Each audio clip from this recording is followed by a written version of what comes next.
Une des histoires les plus incroyables que j'ai vécues encore aujourd'hui dans l'immobilier. À un moment donné, je m'en vais à Saint-Hubert évaluer une maison pour un monsieur. Je rentre dans la maison, tu sais, la maison était pas rénovée, c'était pas au goût du jour, c'était vraiment ordinaire. Je rentre dans la maison, parle au monsieur. Puis à un moment donné, je dépose mes documents sur la table, puis il y a un rat qui monte sur la table. Le rat monte sur la table. Le monsieur, il l'appelle par son nom, ne me rappelait pas du nom. Il le flatte sa tête.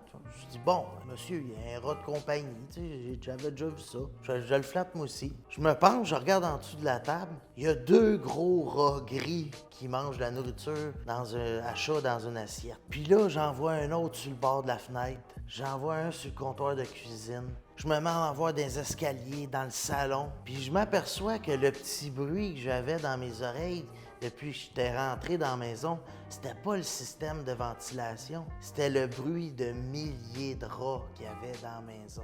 Encore aujourd'hui, il y a du monde qui me demande si c'est une vraie histoire. Je vous le jure, c'est une vraie histoire. Il devait avoir dans cette maison-là, c'est en milliers que ça se compte le nombre de rats. Fait que moi, j'ai pas peur de ça, puis j'étais habillé, j'avais mes bottes. Fait que je fais le tour de la maison, je regarde ça pour m'apercevoir que c'était complètement infesté de la cave au grenier.